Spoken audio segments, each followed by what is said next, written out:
முருங்கைக்கீரை வந்து நம்ம எடுத்துக்கலாம். முருங்கைக்கீரையில் வந்து அதிகமான அளவுக்கு கால்சியமும் வந்து இருக்குது, அதே மாதிரி இரும்புச்சத்தும் வந்து இருக்குது. ஸோ டெய்லி நீங்கள் செய்யக்கூடிய குழம்பு வகைகளில் ஒரு கைப்பிடி அளவு முருங்கைக்கீரை வந்து நீங்கள் போடலாம். இல்லை அடிக்கடி முருங்கைக்கீரையை வந்து நீங்கள் சமைச்சு சாப்பிடலாம், இல்லை வந்து சூப் மாதிரி செஞ்சு சாப்பிட்றது நல்லது. ஸோ அடுத்ததாக மணத்தக்காளி வற்றல். ஸோ இதையும் வந்து அடிக்கடி நம்ம உணவில் சேர்த்துக்கும் பொழுது இது வயிற்றில் உண்டாகக்கூடிய புழுக்கள், இதனால் நமக்கு செரிமான சக்தி குறைவாக இருக்கிறது, இதையும் வந்து இது சரி செய்யக்கூடியது. அதே மாதிரி சுண்டைக்காய் வந்து நம்ம பச்சையாகவும் வந்து சமைச்சு சாப்பிடலாம், அதே மாதிரி சுண்டைக்காய் வற்றலாகவும் வந்து நம்ம சமைச்சு சாப்பிடலாம். ஸோ அடுத்ததாக கருவேப்பிலை வந்து நம்ம சேர்த்துக்கிறது நல்லது. ஸோ அதே மாதிரி பழங்களை பொறுத்த வரைக்கும் நாட்டு மாதுளை வந்து ரெகுலராக வந்து நம்ம எடுத்துக்கலாம், அத்திப்பழம் வந்து எடுத்துக்கலாம், பேரிச்சம்பழம் வந்து நம்ம எடுத்துக்கலாம். ஸோ இதெல்லாம் வந்து நம்ம எடுத்துக்கும் போது நம்ம உடலுக்கு தேவையான அந்த இரும்பு சத்து வந்து கிடைக்கும்.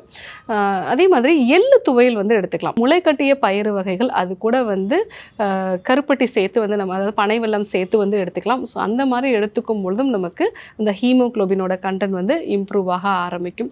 இது இல்லாமல் பிரண்டை துவையல் வந்து எடுத்துக்கலாம், பீர்க்கங்காய் வந்து எடுத்துக்கலாம். அசைவம் சாப்பிடக்கூடிய நபர்களாக இருந்தீங்க அப்படின்னா எலும்பு சூப் மாதிரி வந்து நீங்கள் எடுத்துக்கலாம். அதே மாதிரி வந்து ஆட்டு ஈரல் வந்து எடுத்துக்கலாம். ஸோ அரிசிக்கு பதிலாக நிறைய கேழ்வரகு வந்து நீங்கள் சேர்த்துக்கலாம்.